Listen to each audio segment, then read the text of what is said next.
দেখেছো কাবাবগুলো দেখতে কতটা জুসি আর ইয়ামি দেখাচ্ছে। হ্যাঁ বন্ধুরা, আমি সেই দিন বানিয়ে ফেলেছিলাম এই আদানা কাবাবগুলো, যেগুলো খেতে অনেক মজা ছিল।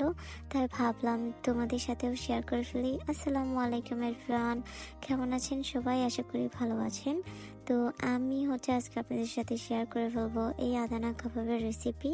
তো দেখতে পাচ্ছ আমি এখানে মুরগির মাংসের কিমা নিয়ে নিয়েছি। এটা ব্লেন্ডারে করেছিলাম। প্রায় 200 গ্রামের মতো মাংস আছে এখানে।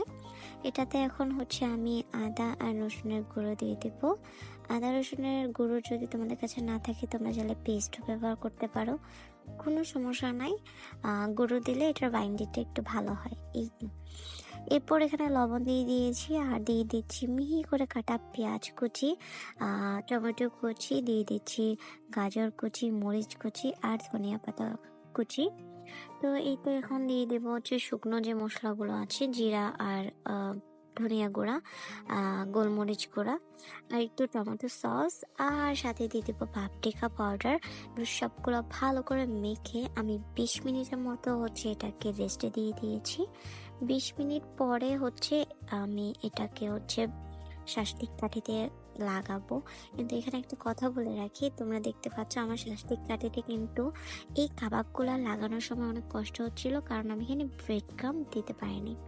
তো তোমাদের কাছে যদি ব্রেড ক্রাম্ব থেকে থাকে অবশ্যই দিবা। এটা দিলে বাইন্ডিংটা খুব সুন্দর হবে আর কাবাবগুলো দেখতে অনেক সুন্দর লাগবে। তো ব্রেড ক্রাম্ব না থাকার কারণে কিন্তু আমার এই বাইন্ডিংটা করতে অনেক বেশি কষ্ট হয়েছিল, ছুটে যাচ্ছিল বারবার। তারপরও আমি কষ্ট মষ্ট করে লাগিয়ে নিয়েছি। তো আমরা অফ ক্যামেরায় বাকি কাবাবগুলো এভাবেই বানিয়ে নিয়েছি। দেখতে পাচ্ছ আলহামদুলিল্লাহ এতটাও খারাপ হয়নি, বাট আমি ফার্স্টে অনেক বেশি ভয় পেয়ে গিয়েছিলাম, বাট ফাইনালি আমি বানিয়ে ফেলেছি। তো এই তো এখন একটা প্যানে ভালো করে 2 মিনিট গরম করে হাই হিটে, দেন এটাতে তেল ব্রাশ করে দেবো। ফার্স্টে কম তেল দিয়ে এপিট ওপিট জাস্ট 1 মিনিট করে 2 মিনিট ভেজে নেব। এরপরে একটু তেল অ্যাড করে আস্তে চুলা আঁচটা মিডিয়াম করে আমরা 1 পিঠ 4 মিনিট অথবা 5 মিনিট এভাবে করে 2 মিনিট ভালো করে ভেজে নেব। যেহেতু এটার ভিতরে আমরা আরও কিছু সবজি অ্যাড করেছিলাম, ওগুলো একটু সিদ্ধ হতে টাইম লাগবে। তো এভাবে ভাজলে আশা করি তোমাদের কাবাবটা ভিতরে বাইরে খুব সুন্দরভাবে হবে এবং জুসিও থাকবে। আমি এভাবে সবগুলো ভেজে নিয়েছি। তোমরা দেখতেই পাচ্ছ এটা আউটলুক কতটা সুন্দর হয়েছে। তোমরা এখন এটা যে কোনো রুটি, পরোটা অথবা পোলাওর সাথে সার্ভ করতে পারো।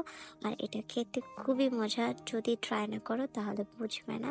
আর যদি ট্রাই করো অবশ্যই আমাকে জানাবে কেমন হয়েছে খেতে। আজ এই পর্যন্ত, সবাই ভালো থেকো, সুস্থ থেকো, আল্লাহ হাফেজ।